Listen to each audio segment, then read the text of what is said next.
Now that we've finished installing our Safe Air Phantom, it's time for us to fly. So we have to activate the system. To turn on the system, simply move the toggle from the off position to the on position, like so.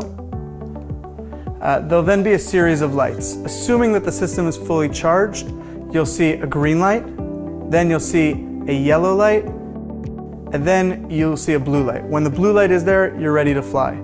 If the system is not fully charged, you'll see one of two lights, either an orange light first instead of the green light, which will simply mean the system is not fully charged, but you're good to go for this flight. Or if you see a red light, that means do not fly with the system, please go charge it. And that's it. Once you see the blue light, you're ready to go.